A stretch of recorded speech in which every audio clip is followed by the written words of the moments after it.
Michael Boyle's StrengthCoach.com presents the Strength Coach Podcast, brought to you by Perform Better, the experts in functional training and rehabilitation. PerformBetter.com. Hey everybody, welcome to episode 212 of the Strength Coach Podcast, the official podcast of Michael Boyle's StrengthCoach.com, the world's best source for strength and conditioning information. I'm your host, Anthony Renna, and the show notes are located at StrengthCoachPodcast.com. Want to get in touch with me, shoot me an email to StrengthCoachPodcast@gmail.com. All right, today on the Coach's Corner, I spoke to Coach Boyle about some of the things he's changed since reading and listening to Coach Tony Holler's work. An article we posted on the site called Houston, We Still Have a Problem, from Martin Buchheit. I hope that's his last name. And another article from 1080 Motion called MLB, Cost of Injuries and Wins, Dollars, and Final Standings. That and much more coming up on the Coach's Corner in a little while. For the Results Fitness University Business of Fitness segment, Rachel Cosgrove is on to talk about the stages of business. For the Functional Movement System segment, we have Gray Cook doing another segment from a video called Moving Well, Moving Often. And for the Hit the Gym with the Strength Coach, I have on Jacques DeVore. He's the owner of Sirens and Titans Gym in LA. He's also the author of Maximum Overload for Cyclists. We're going to talk about why it's taken so long for cyclists to get in the weight room, absolute power output, maximum sustainable power, the story behind Maximum Overload, an interesting concept he came up with called mini sets with rest, all about the book, and so much more. Lots of things to get to, so let's get on the phone with Coach Boyle.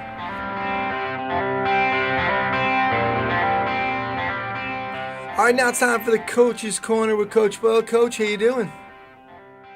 I am doing great, Anthony. As I was just telling you, I'm hour-round trip, so I am not Skyping right now, bringing forgotten hockey equipment to hockey camp. Not my son's equipment, so that's good, but his friends. But I'm a nice guy. Always something, always something. It is. Kids keep you young. There you go. Coach, last week we were talking about Coach Holler. He was on the show. Also, we've been posting a lot of his articles. He's been on the forum.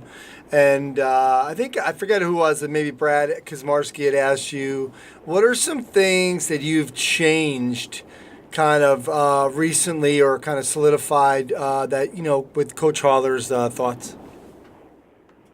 The biggest thing was, and I said it wasn't really a change. We had made a commitment to time more 10-yard dashes. Steve Bunker, who works with me and runs our Middleton facility, was reading Chris Korfist's stuff before I was reading Tony Holler's stuff, but he hadn't kind of brought it to the forefront for us, but just had said that he was timing more 10s in that facility and doing more flying 10s, and we were doing more kind of just competitive stuff, chase sprints and breakaway belts and things like that. So from listening to Steve, I said, hey, let's try it. Let's try some time 10s. Let's see how it works out. And then obviously I ran into Coach Holler's stuff. So that really solidified the thought process for me in terms of, because the nice thing, and this is, I think I said it in the forum post, the nice thing about what Coach Holler's writing is that he's done exactly what you want to see done, which is, okay, I've done this 10,000 times and I haven't had anybody get hurt. And that's the kind of data that really makes me feel good. And it kind of goes back to that Martin Buchheit, I think is how you pronounce it, article that we posted the other day in terms of which we're going to talk sort of about. The difference. Yeah, the difference between research and data. Coach Holler hasn't done research because he's not an academic and because he hasn't taken the time to get it published. But the reality is he's done some of the best research you could ever want to get to, because he's, I think he said that he timed 10,000 40s. Yep. I mean, that's a lot of 40s. And so we did that, and then we, after obviously playing around with the 10-yard dashes, then we said, okay, let's play around with the flying 10s. So one thing that we had done, and Steve Bunker has been adamant about flying 10 with a 10-yard lead-in, and I didn't want to do that right off the bat because I'm still much more volume conscious, and I was looking at, because we did 4 times 10, so we did 40 yards of sprinting, which again, not very much, but if we went from 4 10s to 4 flying 10s, we basically would have gone from 40 yards of high-speed running to 80 yards of high-speed running. So we kind of jumped. I said, all right, first week, let's do 3 flying 10s, but with a 5-yard lead in, so we go to 45. And then what I did is I actually went 10 10 5 or 5 5 10 just to see. I let him go with a 5-yard run up, 5-yard run up, and then I said, okay, let's see what the difference would be with a 10-yard run up. Interestingly enough, it dropped the whole 10th of a second when you gave him 5 more yards to accelerate. So that was kind of interesting too. So now it's sort of leading us to the next step, which is us compiling our data and looking, because again, Coach Holler's got a pretty specific subset. He's got football players and track kids. So we want to start looking at this and saying, okay, with our population, which is probably split somewhere between male and female hockey, some soccer, some football, try to get some data on what constitutes fast. So what's a fast standing 10? What's a fast flying 10 for some of these different athletes in different age brackets? So that's kind of where we're working on now. But again, going back to the other article idea, the academic people will not consider what we do research and will say that we're not evidence-based because someone didn't publish a study saying that we were right, when in point of fact, we may have more data and more good data than they've ever had. Yeah, so I was going to segue. I have that written down about that article. It was called "Houston, We Still Have a Problem," and really talking about why there's such a disconnect between sports science and strength and conditioning. And obviously, you're just pointing out some of that too. They don't feel like that's research, and I think we do see this big barrier between the two. I think we need to get together more. Like he was saying in the article, that the researchers don't understand all the situations and logistics of the coaches and trainers and can't always replicate, not always, not everyone, but it can't always replicate what we're doing in the gym. And at the same time, I think coaches get frustrated with some of the, I know for myself, some of the language that they use is, the analogy I use are cops. Like if you ask a cop what happened, it's, if the cop, he'll say, well, the guy hit him over the head with a stick. But if you when he goes to court, he speaks like another language. Like, well, on the night in question, the perpetrator used a blunt object to go into the cranium. All of a sudden, it's a different language. And so I've always been intimidated by the research, and so I'll tend to gravitate towards the smarter people like you to allow me to decipher that information. Yeah, I'm the interpreter. I always say that. And you're right. I think what you look at here, and this is where I love the fact that Buchheit is because he's on the sports science side, and he's saying we've got a problem, and we've still got a problem, and there's a bunch of problems. One of the problems is the I'm smarter than you are and I know more than you do thing that I think you get from the sports science guys, which is then met with the you have no idea what you're talking about, you've never done this, you've never been in the field, from the strength and conditioning guys. So I think you've got a natural situation where there's some animosity because you've got one guy thinking, hey, this guy has been in a lab his whole life and is now telling me how to do my job. And then the other guy saying, you don't understand the science behind what's going on. So I think in some ways it's almost a natural conflict.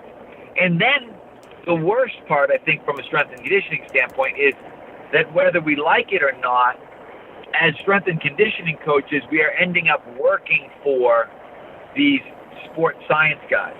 Because suddenly you're going to be in charge. And suddenly some guy might, like me, let's just say for instance, might say, I got 35 years in. I got 35 years of experience. I've been doing this my whole life. And suddenly some guy, with a PhD from Edith Cowan University shows up and is going to tell me how to do my job.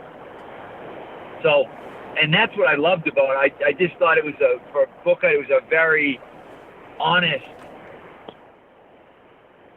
honest look at the problem saying, wait a second, we do really have a problem here because, and this is where my argument has always been, I believe that good coaches are doing research. They are analyzing data. They are looking and saying, did this work? Did this not work? Did my athlete get stronger? Did my athlete get faster? Did my athlete jump higher? And if they didn't, I need to do something differently. Versus somebody who's trying to find in an academic setting, okay, I need 30 subjects.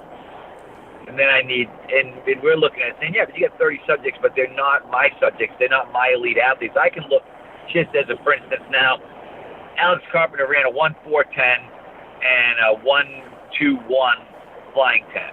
So I now know what fast is for an elite level female ice hockey player based on Alex's data. But someone might look at that and say, well, that's not research. I'm like, I guess it's not, depending on how we're going to define research. But it is, in my world, it's research because I took a bunch of elite female hockey players and I timed them all.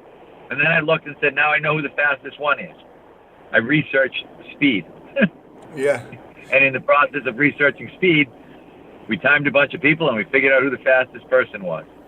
Okay, that wasn't that hard. I don't think I need a university to have informed consent and some guy to crunch the numbers. It's like, okay, the numbers were pretty simple, and I got consent from everybody. I said, do you want to run 10-yard dashes? They said yes.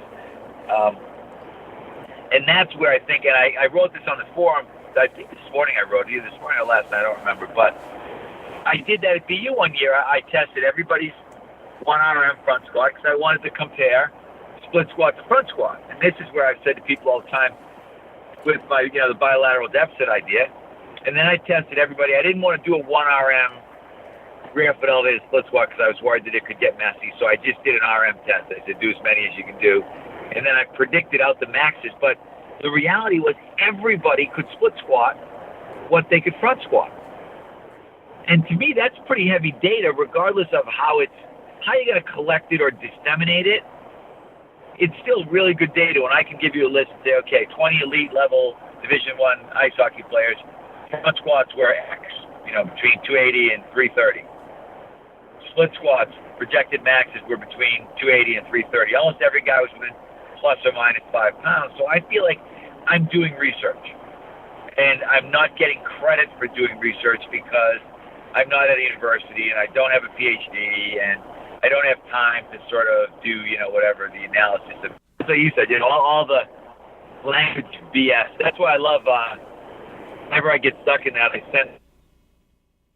he interprets for me and then I interpret for you. I say to Chris, does this mean what I think it means? Who do you send it to? Tell me yes or no. Who do you send it to? Chris Frankel from TRX. Oh, yeah. Okay. Yeah, but Chris, because he's trained as a researcher. So he can read a lot of that stuff because, as you said, sometimes it is written in these, and you can, there was a statistically significant at a P05 level, blah, blah, blah. And you're like, what does that actually mean? Is that good or bad?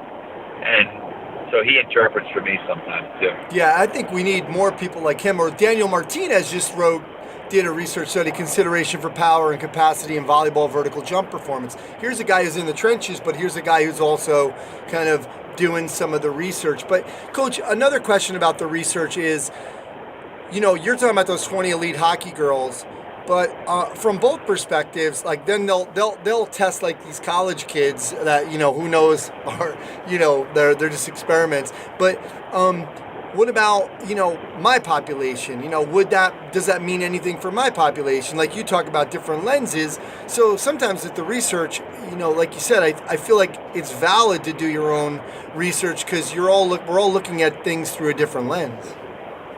Yeah. Well, and I think sometimes it's probably more applicable to your population because a lot of the general research is more kind of mixed bag in a sense. And that's why some people used to say that some of the Eastern European studies were more valuable because they, in the old communist countries, they could tell everyone what they were going to do and everybody had to do it.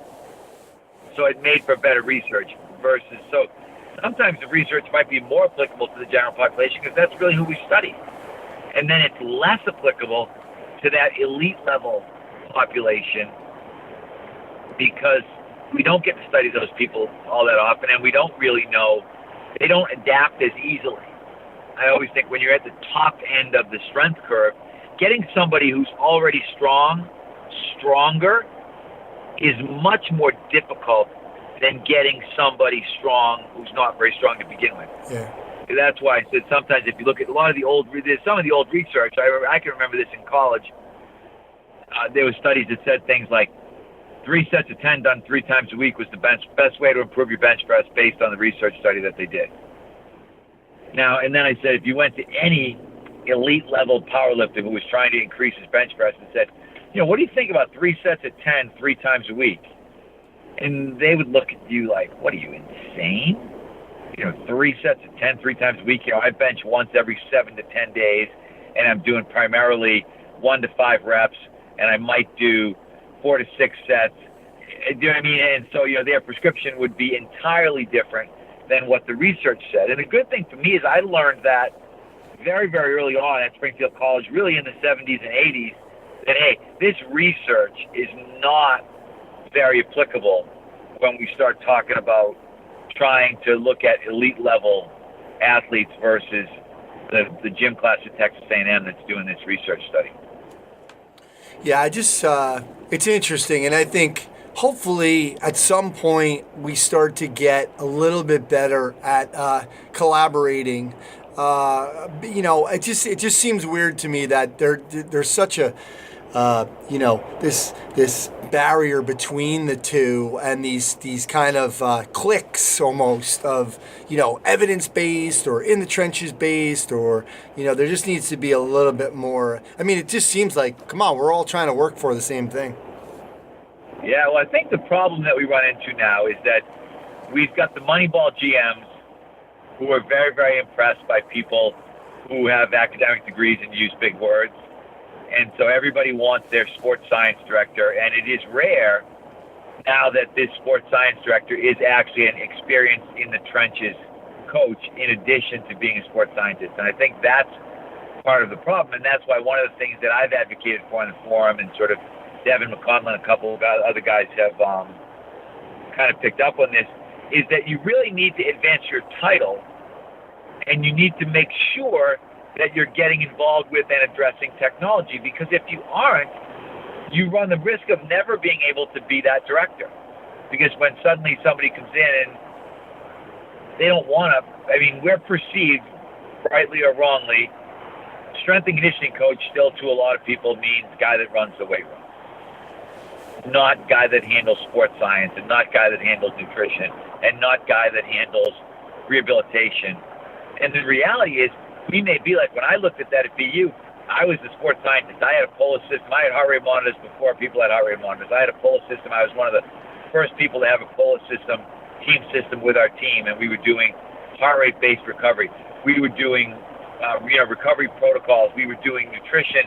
We were doing all of these things, but my title was strength and conditioning coach. And I never thought about changing my title to reflect all the additional responsibilities that I was giving myself. Yet most of the time for me, I was interacting with the doctors, the trainers.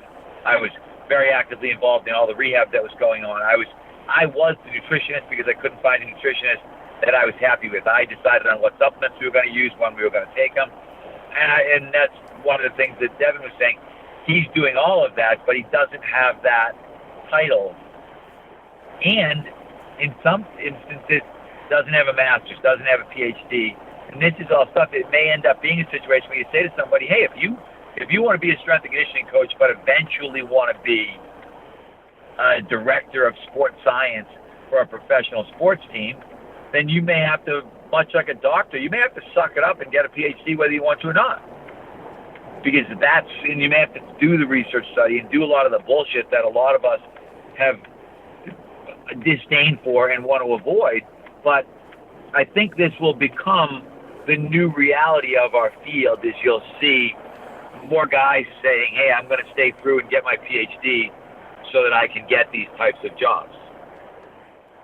Absolutely. Well, it's interesting, and we're kind of running out of time, but you had posted a link to an article MLB, cost of injuries and wins, dollars, and final standings. It was the MLB teams lost an average of 961 man games due to injuries in 2016. That's the equivalent of nearly 6 players on the payroll off the field for an entire season. Average player salary in MLB is $4 million. Therefore, teams lost an average of $26 million last year in salaries alone, paying injured players who cannot play.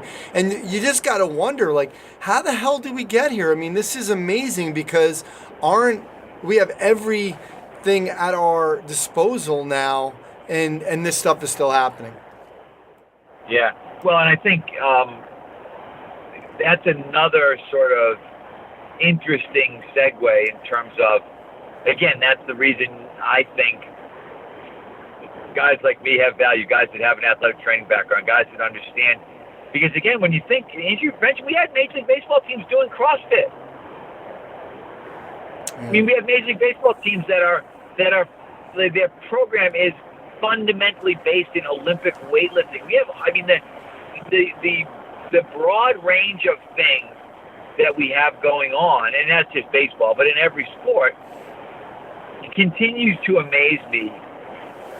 And you need to look at it and think, wow, why can't people, again, like you said, why can't we all get along? Why can't, one of the things I think that I've done well over the years is interacted really well. I go to Kevin Wilkes' course and learn about shoulder and knee rehab, and I go and I listen to McGill and I learn about low back, and I go and I listen to Greg Cook and Lee and I learn about evaluation.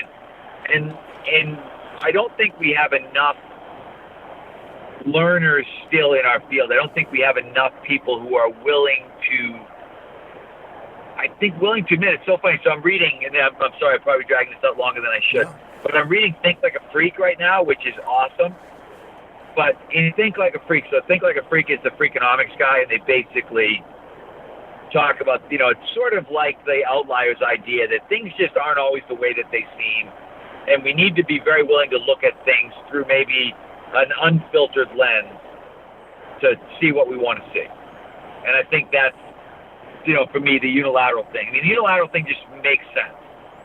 And I don't understand how anybody doesn't get it from a performance standpoint, from an injury standpoint. But there are people who don't get it. But one of the things they say in the book, the 3 most difficult words in the English language, I don't know. Yeah. And there are so many people who don't, because you can't say I don't know when you think you do.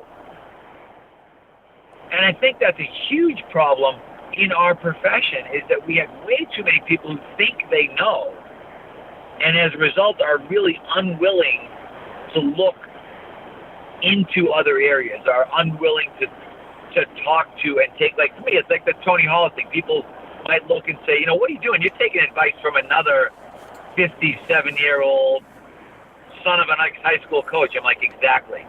Because I'm looking at that and thinking, that guy's pretty smart, because I'm a 57-year-old son of an ex-high school coach. And I've got a lot of wisdom built up over the years, and so does this guy. Yet in some ways he's saying things that are the polar opposite of what I believe right now, but I'm reading everything that he writes thinking, this guy's having success. Why? And I'm analyzing it. What is he doing that I'm not doing? How does what he's doing relate to what I am trying to do? How is what he's doing going to change what I'm going to do in the future? This is all the stuff that I want to know. Yeah.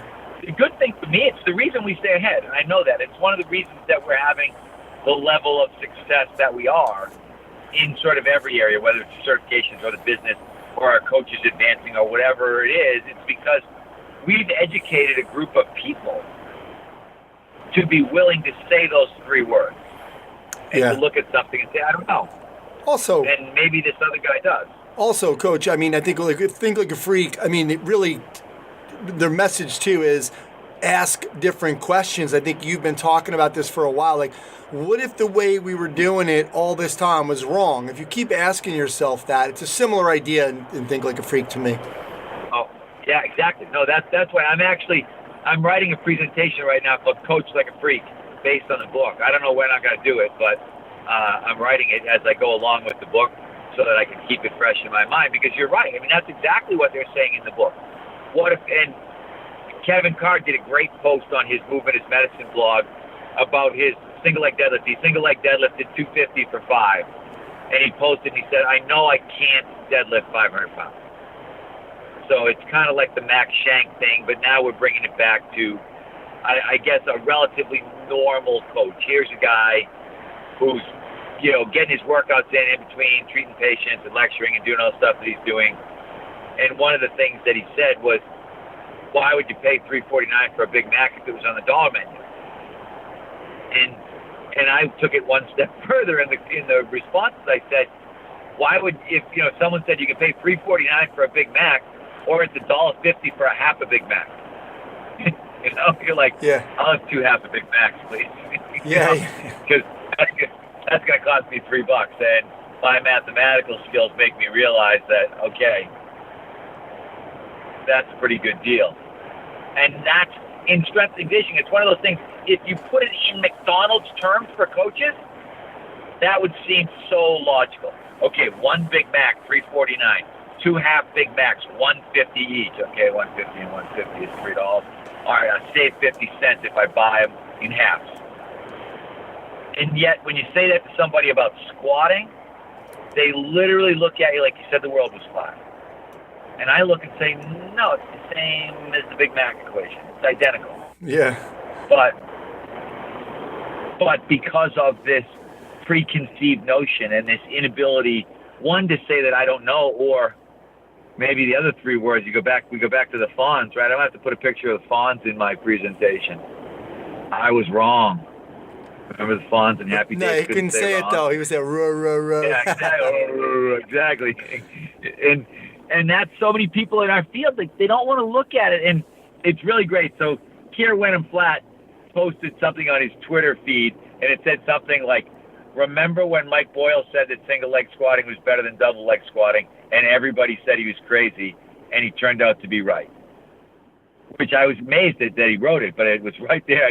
I favorited it and retweeted it from his Twitter feed, because he is right in the sense that the evidence overwhelms you. And like I said, someone like Kevin, like people are consistently posting the evidence. Devin McConnell, and this thing is going way longer than it should, just sent me some split squat videos of his guys doing like 400 pounds in the split squat. And they've got a safety bar and they've got the hands to the rack. There's a lot of sort of confounding variables, if we want to call it that, in it. But let's just face the reality. They're doing some type of unilateral squatting motion with 400 pounds. These are 200-pound hockey players. They're not 800-pound squatters. Yeah. Yet their ability to do things, when we take out, and again, whenever I said to people like the back's the weak link, my God, did that send people off the edge. So I think there's so much of this stuff that it's, like I said, it's good for us because I still feel like we're going to continue to lead the field because of it. Very cool. We'll keep asking those questions, Coach. Absolutely. All right. Well, hopefully we'll continue to have these people helping us answer them. All right. Well, I'm glad we were able to help you take your mind off of just driving that hour for a pair of hockey pants. So, Coach, thanks for doing this. Yes, you did. You took 28 minutes out of it. I'm almost home. Thank you very much. All right, everybody. I know Coach Boyle and I talk a lot about forum threads and different articles that we post on the site. And if you want to be part of the conversation, don't forget you can try strengthcoach.com out for 3 days. Just $1. You'll have access to all the articles, videos, and programs. And what we consider the best forum on the net. It's the only place to have full access to Coach Boyle. He's on every day. And remember, Perform Better right now is having their annual summer sale. Crazy blowout prices. Sale prices are sizzling this summer. Things are heating up. Biggest sale of the year, and it goes on until September 30th. All the top sellers, kettlebells, ropes, super bands, ultimate sandbags, TRX, you name it, prices have been slashed. Also, the summits are here. Long Beach is at the end of August, so register now at performbetter.com. And Rachel Cosgrove will be there, and now she's on to talk about the different stages of business. Hello, it's Rachel Cosgrove, the owner of Results Fitness and Results Fitness University with the Business of Fitness segment. And I want to walk you through the stages of a business. Thinking through, this is actually something I got from a book I read called Making Money is Killing Your Business. And so this idea of, kind of the stages of your business, we've worked with a number of our mastermind coaching members over the years. We've been now coaching business for, I think, about 8 years now. And so we've had a number of our mastermind coaching members start with us and go through a number of these stages. And so we've been able to really see this over and over again. And so I just wanted to share these with all of you to start to think ahead and plan out, where you're going with your business. So stage one is honeymoon stage. Everyone starts there. It's the exciting stage. It's when you're thinking, maybe even you haven't even opened yet. You're just, making plans. You're excited. It's a fun stage. It's, when you're really all of your time, your ideas, everything is getting poured into your business, and you don't mind it because you're having fun. I mean, it's just exciting. It's fun. And the honeymoon stage is something that all of us remember when we first opened our business. But unfortunately, it doesn't last.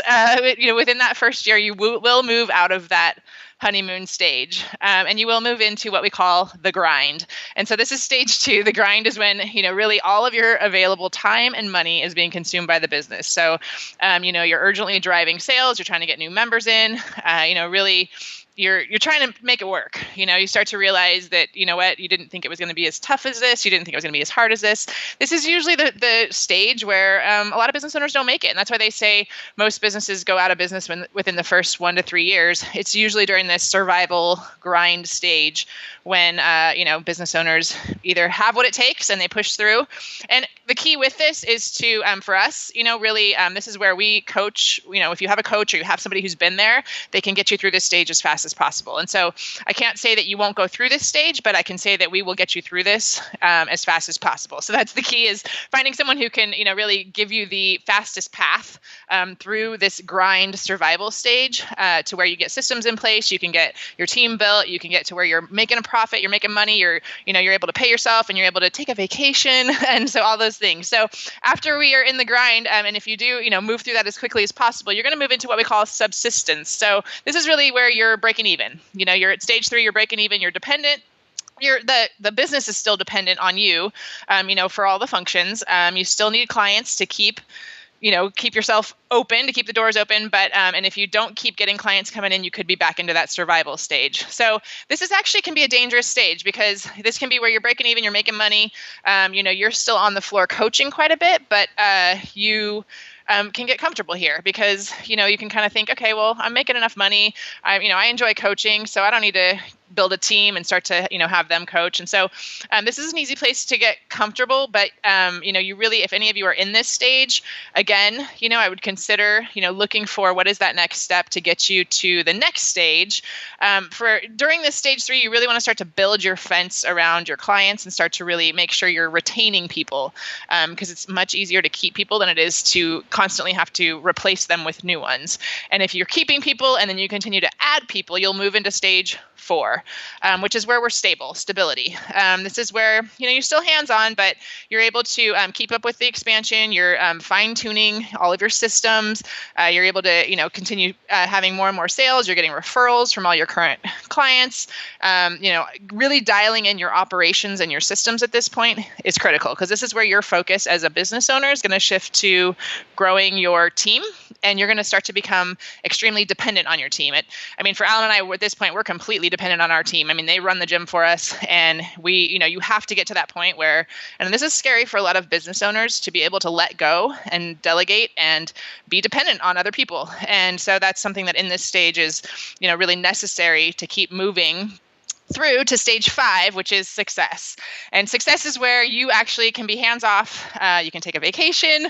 Your gym runs without you, and really you can continue to, you check in. You're a part of it, but you can go away for a couple weeks even, and things are still going to run smoothly. You're still going to have money coming in. You're going to be profitable. You're going to be getting a paycheck, and your focus at this point really shifts to marketing your business. So being the visionary, what is your marketing message, and then building your team. Really giving your team the resources they need need to continue to grow your business. And then moving on from there, we start to look at significance, which is where we start to look at how can we give back.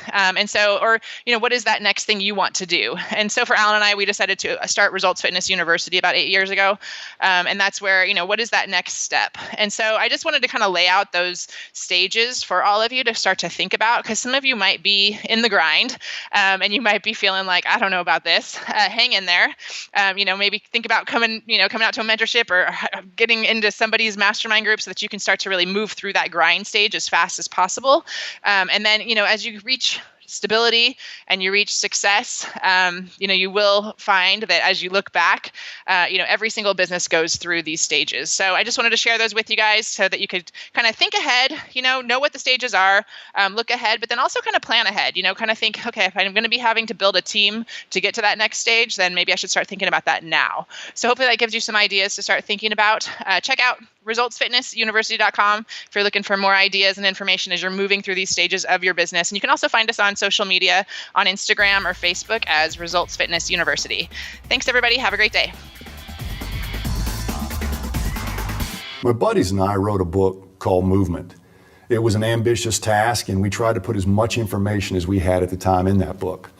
But probably the way I started that book in sort of a preface, and the way I tried to close it down in the end were my two favorite parts.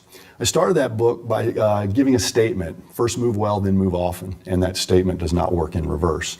Basically, that is so tight a statement, and it keeps me so focused on what my actual job is, that I said maybe all our principles need to be that tight.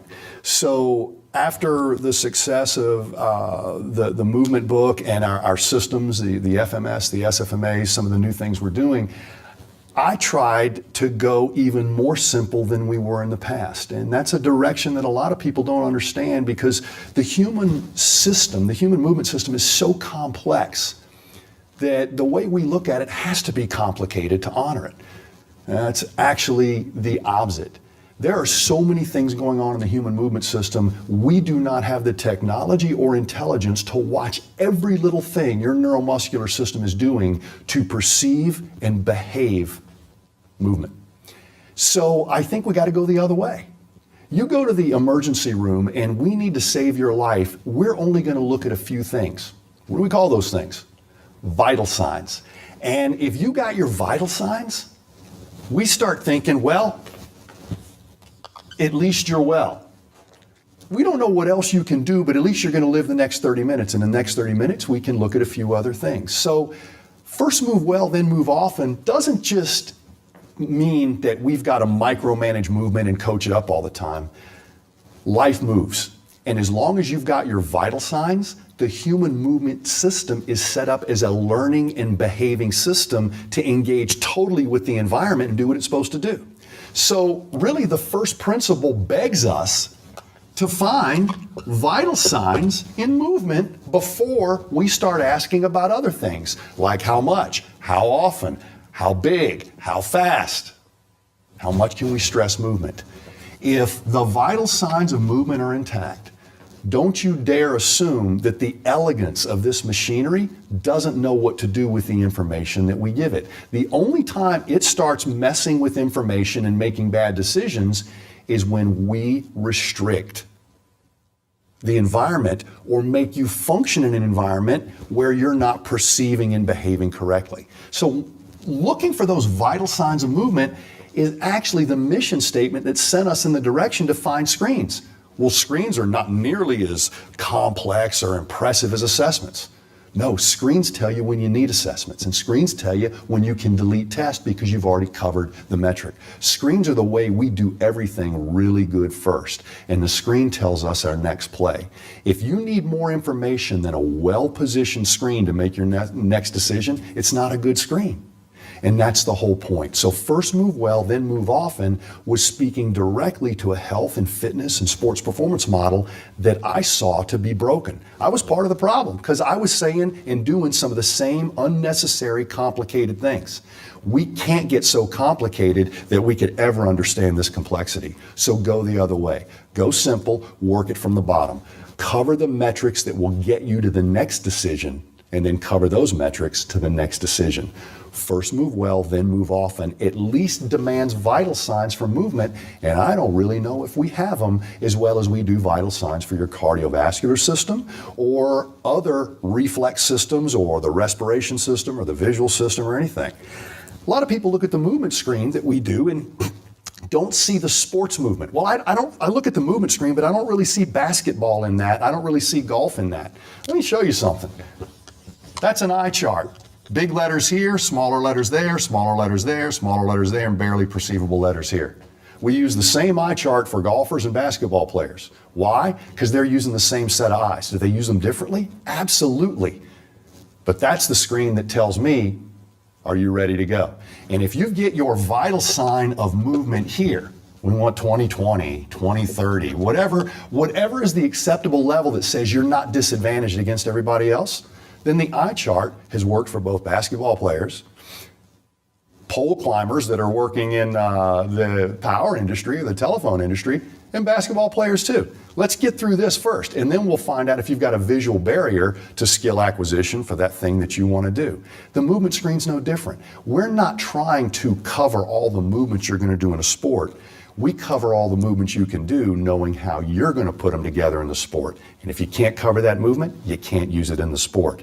That's why the movement screen's not set up to look like your particular favorite sport. It's set up to look like your operating system. And when that's broken, you're going to have difficulty in that sport, that activity, or that occupation if it requires a mind-body connection.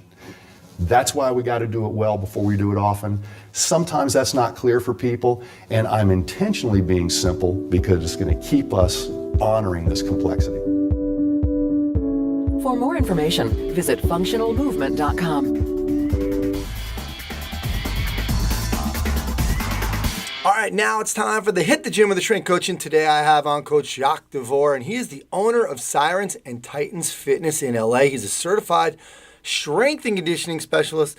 He's also licensed as an expert USA cycling coach. He's been a competitive athlete all his life. He's competed in wrestling in high school and at University of Cal Davis. So he brings like a really unique background. So Coach, thanks for coming on. Yeah, thanks for having me. I appreciate it. Glad to be here. Well, I've been perusing. I didn't finish it, but I've been perusing your book, Maximum. It's from Bicycling Magazine, Maximum Overload for Cyclists. I love what you've done here in terms of, and I was telling you before, like sometimes these books, like the publishers try to get you to really dumb it down. You're coming from more of a science background. You're more of a geek like the rest of us, and you want to get out some of those things. And, you know, they try to push you one way and try to come up with proprietary terms. And I think you held true to what you were doing in the book. So good job at that, first of all. Thanks. I appreciate that. You're 100% correct. I mean, it is difficult because you have a publisher on the one end that their objective is to sell as many books as possible, and they want to hit the broadest market possible. And then you have the other side of the coin, which is how, you know, integrity and truth to the science. I call it, my little tagline on everything is truth and fitness. So I try to stay with that mantra of truth and fitness. Love it. Well, let's get right into this. You know, we're talking about maximum overload for cyclists, and, you know, why has it taken so long for cyclists to get in the weight room? I can remember in the 90s, and you referenced Dave Scott, the triathlete, yes, the legendary Dave Scott. His book came out in 1986. I actually had it in the early 90s. I was doing a couple triathlons or biathlons and then a triathlon just for fun. And I wasn't even in the fitness business, so, like, I did his weight training stuff. I mean, he was a legend. You'd think people would listen to him. Coach, why is it taking so long for cyclists to get into this? I think a lot. There's a couple of things. I actually met Dave Scott in the weight room at UC Davis. He was a master swim coach at the time, and we were lifting. And he's quite a character if you ever meet him. And he says, Jacques, I'm going to do this race. And I go, what is it, Dave? And he goes, I got to swim for 2.5 miles, and then I bike for 100 miles, and then I run a marathon. I go, are you crazy? Really? He goes, yeah. So he takes off. About 2 weeks later, he comes back. I go, how'd it go? He goes, I won. And we went right back to benching or whatever it was we were doing. It was the very first triathlon. This was 1980. 79 or 80. I met him, and it might have been 77 at Davis, and he was a master swim coach, and I was a wrestler. And so it's a funny story because I ran into him at a Saucony booth one year, and I hadn't seen him really since Davis, and it was like old times, so it was a lot of fun. So he was one of the first ones to bring weightlifting in, and he really attested his durability and ability to stay over time with the time he spent in the weight room. So he started early as a swimmer also. I think part of the problem is it's a power to weight sport, cycling. I referenced this in the book. I've gone to the NSCA, National Strength Convention, a number of times. And if you walk into the trade show floor and you're going around and looking, and you look around the room and you see a lot of bald heads, a lot of goatees, and no necks. Big dudes. You go to Interbike, the cycling national trade show that goes on in Vegas every year, and I could grab one of those guys by the waist and run them down the hall. Everybody is tiny. There's no weight equipment in the trade show floor because it is a power to weight sport, and so everybody's afraid of putting on excess body weight because the amount of power production relative to body weight is so important. So I think that that's the case. And then I also think there's a lot of myth. It's interesting because you can look at sprinters, and you look at Usain Bolt retiring recently, and the size of sprinters have increased dramatically since 30, 40 years ago. They used to be like 160, 170 pound guys. Now Usain Bolt's 207. Gatlin I think is 190 some odd. So what's happened is the ability to produce greater amounts of power for bigger people has improved because of our understanding of physiology and training. So it's allowed bigger competitors to become better. And I think we're going to see that in cycling. I think that as people figure out what I put in this book, I really believe in it. I said as more people do it, they'll be able to carry more body weight as long as the power is increasing at a greater rate than the percentage increase in body weight. Then you're going to go faster up a hill. Mm-hmm. And then you'll be able to time trial faster. The problem is a lot of the guys who are really good climbers don't have the absolute power to be able to win in a time trial. And that's what's so hard about the Tour de France and these stage races is you have to be able to do both. So I think that a lot of it is myth. If I lift weights, if you think about the United States, most of the Western culture are early weightlifting was bodybuilding driven. And not that many people, embraced the Eastern Bloc training methods till later on. A lot of what they were doing in the Eastern Bloc in the 60s, we're just starting to see here, become more prevalent. CrossFit itself is more like what they were doing back in the 60s. So I think that a lot of people thought, I'll be like a bodybuilder. Yeah. And that's not true. So I think that's where a lot of it comes from. I know it's crazy though, because even Titleist Performance Institute started the, their fitness certifications, et cetera, in 2006, and they were preparing that a couple of years before that. So even golf 10 years ago, because really every sport was like baseball was like that. Everybody was saying you don't want to be big, but you look at some of these cyclists and you see their legs are huge. So you'd think that some of these other cyclists say, you want big legs, and how do we get, or at least, big, strong legs. How are we going to get strong? There's other ways to get strong besides being on the bike. There is. And I think that what I'm trying to convince a cyclist of, especially one that's what you would consider a mature athlete, if you had a guy playing football and he's a senior in college, he's close to his highest level of genetic potential you're going to get. You may get a little more weight out of his deadlift. You may add a few pounds to his hang cleans. You may be able to get, but you're not going to add a lot. So you have to ask yourself, where do I get more performance? And if you're saying what wins in sport, I say all roads lead to power. That's kind of what I believe. Sure. All roads lead to power, and then there's an X factor of power requirement depending on the event. A shot putter has a 6, throw power requirement. It's absolute power. That's why the guys are so big, because they have to be able to throw the same weight. But you'll get those anomalies where maybe you'll have a smaller guy who does just as well because the velocity that he can produce with the strength relative to it increases the power. So all roads lead to power, and then you just have to determine as a strength coach, what are the needs for that particular sport. And so that's how I kind of look at it. Cool. Well, let's talk about some of the terms for power that you're using. Absolute power output (APO) and maximum sustainable power. Talk to us about those two concepts. Sure. If you were a traditional strength coach, absolute power measurements, they do it at the combine. Vertical jump is a great one. It's maximum height, and it's mainly lower body driven. A broad jump would be one.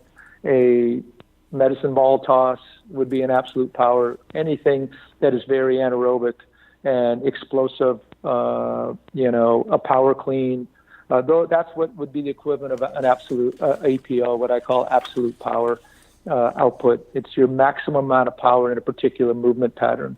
And you can apply that to all different kinds of movement patterns. But in this case, being cycling, it would be a lower body. And in the book, I talk about using a broad jump or a vertical jump. And with most cyclists today, they have watt meters on a bike, so they can measure their power in a 100-meter sprint. They can measure their power in a 20-second hill climb, so they can, or a 2-minute hill climb. In cycling, the threshold that's the gold standard is 5 to 6 watts of power per kilogram of weight for 20 minutes or more, which is like 5 to 100 watts. A guy like Chris Froome, Lance Armstrong at his peak, was putting out 500 watts on the bike. And if you ever try to just do 500 watts, you're from the average person, get on one of those life cycles. It's not going to be accurate, but try to just ramp it up to 500 watts. You'll see how that is, and hold that for 20 minutes straight and be 142 pounds. It's obscene what they're capable of doing. And a lot of people can't understand it because they think of riding a bike down the bike path. So that's what absolute power is. Maximum sustainable power is the highest percentage of your absolute power that you can hold the longest. And in the cycling parlance, they call it functional threshold power. FTP is you may have heard that term that they'll use on power meters. And it's basically a 15 to 20 minute effort, the most highest average power output you can hold. So to me though, I look at it more as how many 100-meter sprints can I produce at my maximum wattage, in a row. So I look at it as the ability continually, and I ask athletes all the time, even a basketball player or a volleyball player, this is the best example in a different sport. If you could jump as high in the fourth quarter as you do in the first quarter, how many more games would you win? And they go, a lot. Volleyball player, same thing, a lot. So, and I said, well, that's what maximum sustainable power is. It's the ability to hold the highest percentage of that first quarter performance into the fourth quarter. Okay, so power endurance, right? Basically. Exactly. It would be equivalent to power endurance, but power endurance at maximum. So the highest percentage of your max. So, and this is, and it's not quite the same as power endurance because in many cases, power endurance will just be a very short duration of time, one time. So I'll give you, I'll go back to cycling. I'm going to toggle back and forth. I hope you don't mind. Yeah. In cycling, typically what happens is in a big stage of a cycling race, you'll have 4 big climbs. And in the first climb, most of the group stays together. They're at tempo.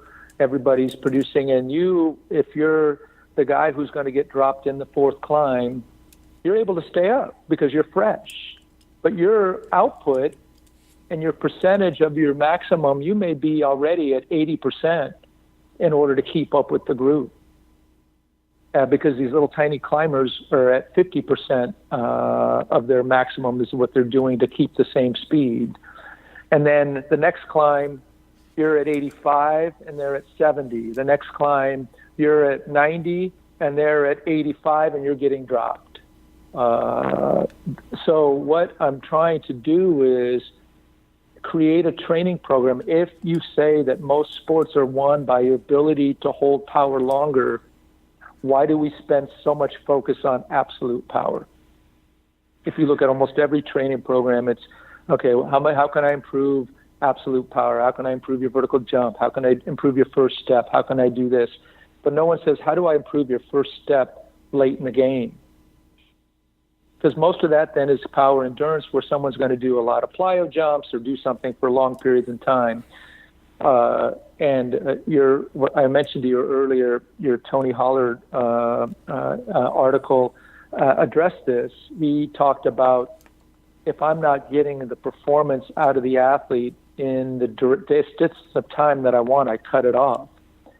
And so I look at it the same way. If in the training I'm not producing close to maximum, and I usually use a rule of thumb of 10% in these training efforts, then I cut it off, and either I extend the rest between the sets, the rest between the reps, or I reduce the amount of overload, one or the other.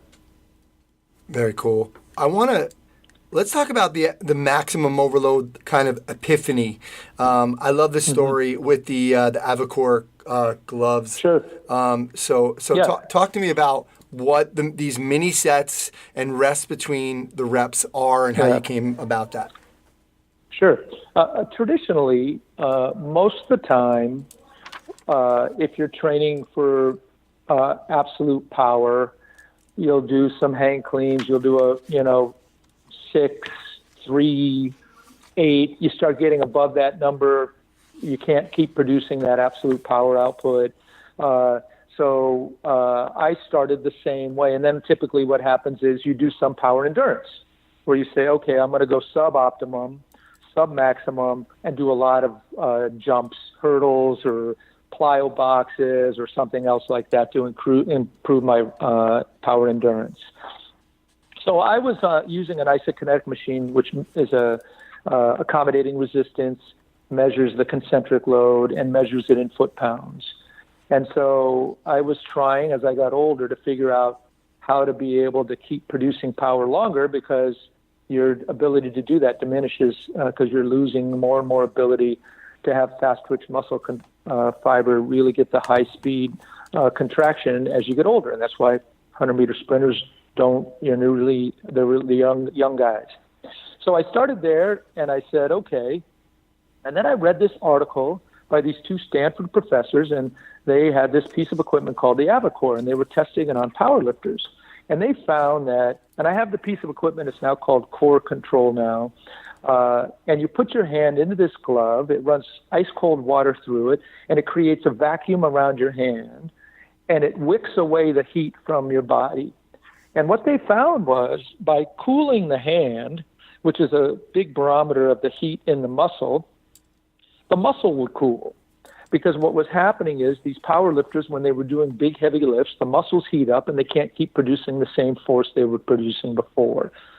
So the professors realized that they were getting bigger overloads in the workouts by cooling the hand. So what they were doing is they were heating the muscle up and then cooling it down at a greater rate, so then they could go back and lift heavy again.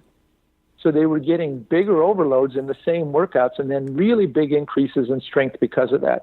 Because as you know, recovery is what's the difference really between an old athlete and a young athlete if all else is equal. They can do 2-a-day workouts where the older athlete can't. And so this recovery they found was enhanced within the workout. So I started going, that's interesting. And I said to myself, what if we do power exercises? Because if you think about the traditional way of measuring, of training for power, at maximum you can only do 6 or 8 vertical jumps, and then you start to diminish dramatically and you can't hit the same height. So I said, what if I just didn't let the muscle heat up that much? I said, what if I started doing 3 isokinetic jumps in a row, rest for 10 seconds, 5 seconds, hit it again. How many jumps could I get at maximum? So when I was on the isokinetic machine, I was jumping at it just for make it ease of understanding at about 100 foot-pounds every squat jump. So normally I would do 6 or 8 squat jumps in a row, get 600 to 800 foot-pounds of total overload, do 3 sets of that, and I was getting somewhere between 1,600 and 2,400 foot-pounds of overload in the workout. And then I switched, and I said, okay, let me try doing 3 jumps, 10-second rest, 3 jumps, all at 100 foot-pounds. How many times could I do it? Well, by the time I finished this, and I did this with Zabriskie, we were doing 6.5 minutes at maximum. So with no more than a 10% diminishment. So the overload, instead of being, 1,800 foot-pounds, was 21,000 foot-pounds of total overload at maximum. So I was able to spend all this time at my maximum output in a workout. It was unbelievable. I couldn't believe that I could do that much in that period of time. Now, the reason why it works really well for a cardio athlete that long is because you have to have an aerobic, your heart rate's pumped when you're doing that many jumps over 7 minutes. But what it did was it forced my body to figure out a way to keep producing that max jump every single effort. So what happens is my body kept recruiting through a neuromuscular response, kept recruiting more and more and more. I didn't jump any higher. Now think about that. I was still producing 100 foot-pounds every single jump. Wasn't getting any higher. Wasn't producing any more absolute power. Right around 100. But I was able to do it for such a long period of time. Then when I go back and I just do 6 jumps, I'm much more efficient. The power efficiency goes up so dramatically that first 6 jumps is at such a low amount of output because I've recruited so much muscle fiber. I can do it so much longer, which takes me back to the first quarter, fourth quarter comparison. I don't jump any higher than I did in the first quarter, but I'm able to keep doing it for a much longer period in time by training for power with this fashion than I ever did. And so Zabriskie, in the book that I talk about, he's a world-class 7-time national time trial champion, rode in the Tour de France, was one of Lance's teammates when Lance was racing on Postal, wore the yellow jersey. Here's a guy who had been racing his entire life. He came to me when he was 33 years old. We bumped his power by 15%. Now, he was on a 6-month suspension for drug use at the time, which was unfortunate because the culture of drug, I know that you mentioned you wouldn't mind touching on this. I can touch on it now. Yeah, that'd be great. The culture of drug use in cycling is large, and the main reason why is recovery. It's mostly because most of the time testosterone and these things, after 22 stages of riding a bicycle, your testosterone's like a 14-year-old girl's. I mean, you can't do that kind of load and not have some kind of impact. So most of the drug use in most of the cases, not all, but in most of the cases, think about it. A cyclist isn't going to take testosterone to get bigger. We just talked about how afraid they are of gaining weight. So they're not going to supplement with testosterone. They're going to supplement with testosterone because they want better recovery time. Almost all of it's driven by recovery. So Zabriskie in the training was producing, we bumped his power by almost 15% on his power meter. He never climbed better. Unfortunately, he crashed early in the season and got hurt and then retired. So it was unfortunate, but and what it was, he never was a great climber, but he was able now to produce power later in the climbs that he never could produce before. Okay. So that's the basic premise of it. I hope I made it clear. Yeah. Well, because it is somewhat confusing. Yeah, I mean, in terms of like with strength coaches, it's always like, okay, how many reps and how much rest, so you're saying instead of those 6 that we normally do, or 6 to 8, cool, relaxed, and then do another, you're doing 3 reps, and you're not really resting for 10 according to the book. You're probably resting for 7 or 8 because it took you 3 seconds to do the right. Exactly. Well, usually we do it within a 15-second range, and normally I'm doing 4 to 6 jumps. Okay. So it's usually about, you're right, it's going to be somewhere between 8 and 10 seconds of rest, just enough to replenish ATP replacement. Okay, yeah, so you're going to start with 3, but then, as you know, the more advanced athlete, you want them to get more reps. And also the event dictates it, the type of event. If it's a track sprinter, the power output's going to be much higher in those 3 efforts. So the rest needs to be a little longer and the efforts need to be shorter. If it's a tour rider, the duration of time needs to be longer and the output needs to be a little bit lower. Okay. So, you're going to start out with a minute and then you take a break and do another minute, take a break. But then you're going to slowly build up over time where it's just like straight, up to 7 minutes, right? And what it is your body's becoming, our bodies are amazing. The one thing I love about being a strength coach is you're amazed at what a body can do, and you get to see it firsthand. It's really exciting when you get a young athlete and you just go, oh my gosh, I can't believe they can do this. It's just like, it's just really, really exciting. I get very excited about watching athletes. I can just go watch a professional basketball game and not care about the score and just watch how those guys move on the court. It just amazes me, when you know how big they are and the force that's needed and the power that needs to be produced and the amount of everything that needs to take place in order for that movement to happen. And you understand how that's being produced. It's really, really kind of cool. But what it is your body's really good at creating ways to become more efficient. It's because it's trying to stop us from killing ourselves. That's what it's trying to do. And as strength coaches, our job is to figure out how to finagle our way around our own defense mechanisms of trying to kill yourself, because the body doesn't want to do what pro athletes want to do. It's dangerous. In many cases, riding for 6 hours and climbing, 18,000 feet of elevation is not healthy for you. But it's a race. It's a great race to watch. So, that's what's really exciting. And so your body figures out ways if the mind keeps asking it to do it. And look at this, it's really interesting, the new research coming out from this Wim Hof guy or whatever he is about how your body adapts to handling cold, and how you can increase more brown fat. And he's climbing Kilimanjaro in a T-shirt or no shirt and shorts because his body's adapted to it. So your body, if you create something, the old overload adaptation, Milo myth is, you have to come back to. That's one of the basic tenets of everything. And so if you can overload at maximum for longer periods in time, your body figures out how to keep producing higher percentages of your maximum longer. And I just ask, why don't we spend more time in that area? We don't. Yeah, no, it's a good point. Yeah.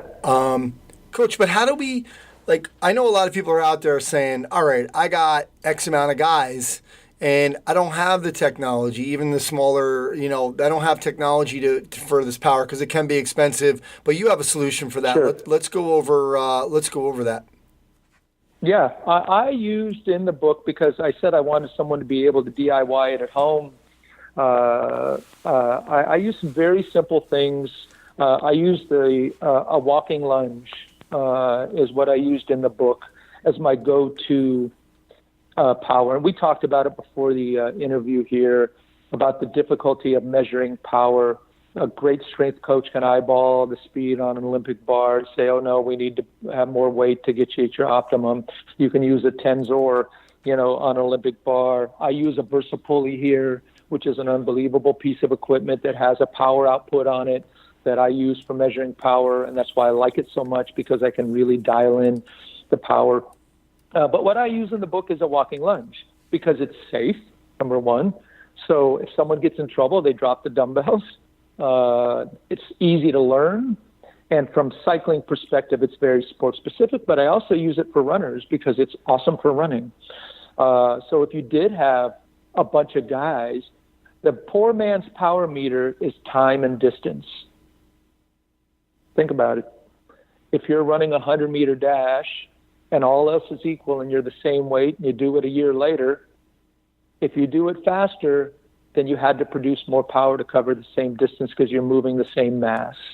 So time and distance on a bike is the poor man's power meter. You can use a time and distance with walking lunges. So you could say, I do 8 steps over this amount of time. And then the speed of the movement's easier to measure. So in the walking lunge, I have some of them on my YouTube channel, examples of it. I tried to explain in the book for those people who aren't as skilled as a strength coach that the grunting exercises are really your strength exercises, and the exercises are your power exercises. So the real big, explosive exhales, then you're in that power zone. If you're grinding out, that's more of a strength exercise. So I tried to explain it that way. So the walking lunge is what I use. It needs to be high speed. You need to be able to get over the top of it, not get stuck down deep in that hole. And you want the transition from eccentric to concentric to be very quick. And you don't want to get stuck down there for too long. And so what I do in the book is I say, first start with just a 12-step, and that's 6 steps on each leg, 12-step test. And so start with 10 pounds. You go, oh, gosh, that was easy. I was blowing through it. Go to 15 pounds. Oh, still easy. You get up to 25 pounds. You're going, okay, I'm slowing down a little. I can see what he's talking about. And then you say, okay, I'm settling right at about 30 pounds. If I went to 45, I'm really too slow and I'm muscling out of that hole. And then so you establish that absolute, what I call APO power output. And let's just say you did it at 20 pounds. Then that's your baseline. It's going to increase as you get stronger and your ability to produce force improves. You're going to be able to increase that over time. So I constantly retest it in the book. And then I do the mini sets, which is what we talked about earlier. I was doing on the isokinetic equipment when I was testing and first developing this, but you're going to do it with a walking lunge. You do 12 steps, you rest for 10 seconds, so you got 6 on each leg. Maybe you go 15 seconds. Maybe you do 8 steps, depending on how fit you are. And if I had a football player or somebody who wasn't a cyclist, I may do 6 steps, 3 on each leg. But the weight's going to be a 50-pound dumbbell in each hand because the guy's a monster. Or I may get a cyclist and he's, 145 pounds and he may be doing it with 20-pound dumbbells because his force production is much lower, but the speed's the same. And he's going to do a 12-step, maybe a 16-step effort instead of the football player that may be doing a 3-step effort. You'll have him do that 12 to 16 steps, right, with that good speed that you do talk about in your YouTube video, so I can link that as well. But exactly. Do that 12 to 16, and then it's a rest for, is there any kind of formula, like in terms of 1-to-1 or, 2-to-1? Here's what it is. I want to increase the duration of time incrementally as long as I possibly can. So there are a couple of indicators. If you can continue, now some cyclists have great cardio, so they're able to continue longer. If someone can't produce the speed in the lunge, that's my bigger indicator. And what I would do for a beginner, I would do one of 2 things. I would reduce the number of steps so that you can keep the speed up. I would increase the amount of rest. So I would go to 15 seconds as a full rest, what I would consider a longer rest afterwards. Or I would reduce the total number of steps or the total number of mini sets, one or the other. The key is you don't want to do a sub-maximum output. That's the most important thing. And in the article, the Holler article, he was talking about, I don't do suboptimum. I'm not going to have a runner. You get slow, if you're doing suboptimum. And the same thing holds true here. You want to stay, and I say 10%, because you can't be 100% every single time. There's technique. There's sometimes that's why, you're going to get better at it as you start mastering the walking lunge. There is a learning curve with it, but you want to at least be close to the speed of your test speed. And so the velocity has to be there. If the velocity is diminishing at a greater rate, then you need more rest. The key is not to do suboptimum outputs, because you're defeating the purpose of training the body to be more efficient at maximum. Mm-hmm. Coach, what are some things to look out for? Because right away I'm thinking, okay, if I have somebody doing this walking lunge and I want them to do it fast, now I have, how are they going down far enough? Are they not doing it right? Are they trying to go too fast? What are some things we should be on the lookout for here? That's good, a really good point. I always start light and work on technique. Your ass is going to be so sore. That's number one. Yeah. And I add a slight lean, because the dumbbells naturally pull you forward. And this way you're getting more hip as the lever gets longer and the dumbbells get further away from your hip. I call it kind of a leaning forward walking lunge, as opposed to your traditional lunge. As long as the back is extended and you're hinging at the waist, I let the dumbbells drive me forward some, so I'm loading the hip as well as the quad. So I always start out lighter to work on the technique. And then what I will do, one of the things when someone's first starting, is I will take a little wider step, so it's not such a narrow step, because the wider step helps with rotational stability that a lot of people may not be as comfortable with when they first start. So you can start with body weight just to get the technique. And so the progression in the early stages, you're 100% right, because you don't want someone to get hurt. So should be light and slow until you master the technique. Someone that's much more athletic or more mature as an athlete, I had Felix Sanchez in here before the last Olympics. He retired and never went, but we were doing the walking lunges, and he's a world-class athlete. I don't need to spend a lot of time on his technique, a couple of passes, and he was perfect, and then you go from there. But you do want to be careful of the technique in the early stages. So take it slow. Progress with the weight slowly. You have to, it is ballistic. If you think about, jumping squats, those can be dangerous if you start too heavy.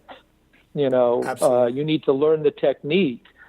Because you have to have really good form in any kind of ballistic movement. And this is a ballistic movement, so you want to remember that. It's like a plyo.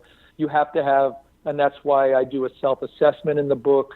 I focus on force production first, increasing strength, and then just working really light with the walking lunges and really introducing them slowly as opposed to just jumping into them 100%. So, yes, you don't want to just say, I'm going right to this. It's like saying, okay, I have a new athlete. I'm going to go right to, max power cleans, and we're not going to do any foundational building. Yeah. No, it is in the book. I just to tell everybody that, you do have a self-assessment. 100%. You have an area where you're like, look, we're working on mobility and stability, any correctives. You're working on force production and strength. So it's not that you don't believe in strength. You want strength in the basic lifts.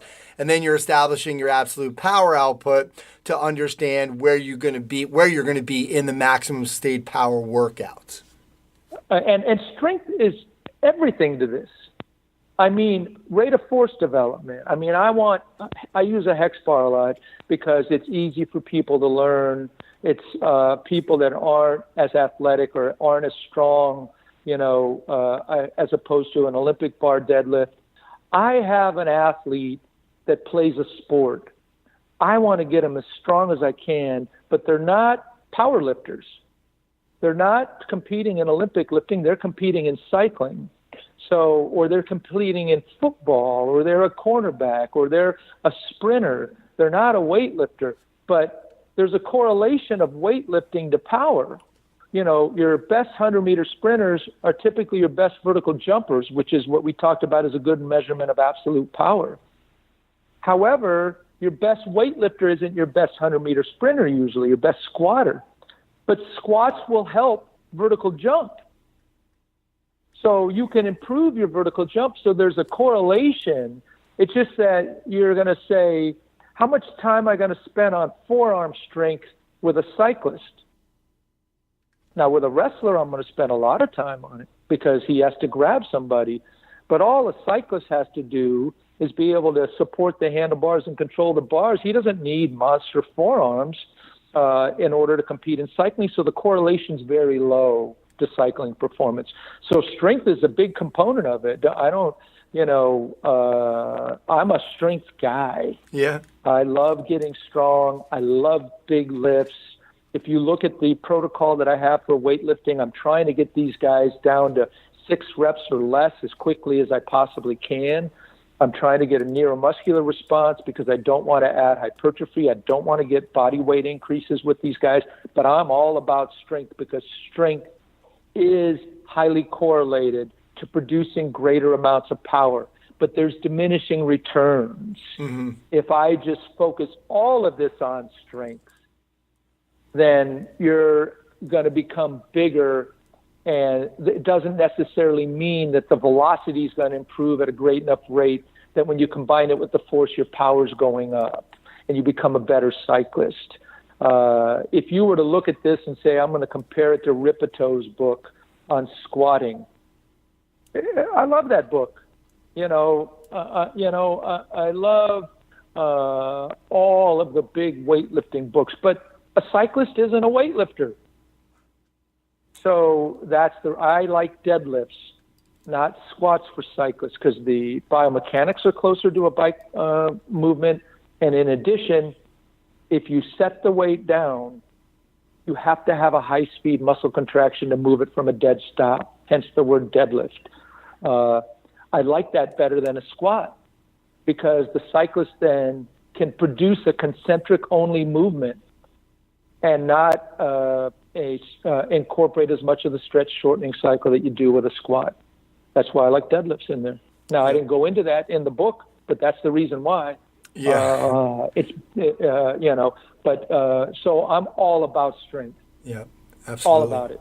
And I could see that in the writing, and it's tough sometimes when you are dealing with a big publisher like Bicycling Magazine to kind of have that balance. And I think you did a great job with this book. And I'll remind everybody, it's Maximum Overload for Cyclists. So, Coach, thanks for coming on and talking about some of these concepts. I'm really excited to try some of the mini sets plus rests. So, thanks for coming on and doing this.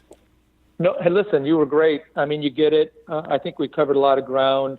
Anybody that I'm the kind of strength coach that I want to share the knowledge. So please email me directly. I'll get right back to you. If you call me, I love to talk about this stuff. I could talk about it for hours. So, right. If you give me a call, I will take the time to talk to you and explain it to you because it is complex. It's not simple. It's not as easy as adding 10 pounds more to a bar. It's power. Power's complicated, and a lot of people do not understand it. And so it'll help you, if anything, reading this book will help someone have a better understanding of power and how to produce it for longer periods in time, which is what really wins in sport at the end of the game, unless everything's really short, like I mentioned before. But for most sport, power's the equalizer. Absolutely. Love it, Coach. Thank you again. Okay. Thanks so much. All right, that's going to do it for episode 212 of the Strength Coach Podcast. Special thanks to Chris Parter and the folks over at Perform Better. You can check them out at performbetter.com for all their products and info on their educational seminars, including the Long Beach Summit, which is at the end of August. Right now, they're having their annual summer sale. Crazy blowout prices on all their top sellers. Minibands, super bands, cook bands, rollers, Dynamax balls, Ultimate Sandbags, TRX, you name it, prices are slashed. Thanks to Coach Boyle and Jacques DeVore for sharing their insights and philosophies into the world of strength and conditioning and performance enhancement. Rachel Cosgrove for the Results Fitness University Business of Fitness segment. Check them out at resultsfitnessuniversity.com. Functional Movement Systems. Check them out at functionalmovement.com. And of course, remember, you can try strengthcoach.com out for 3 days, just $1. You'll have access to all the articles, videos, and programs, as well as the best forum on the net. It's the only place to have access to Coach Boyle. He's on every day. To access that offer, go to strengthcoach.com. Click the Join Now button to get started on your trial. My name's Anthony Renda. You can reach me at strengthcoachpodcast@gmail.com. Thanks again, and I'll speak to you next time.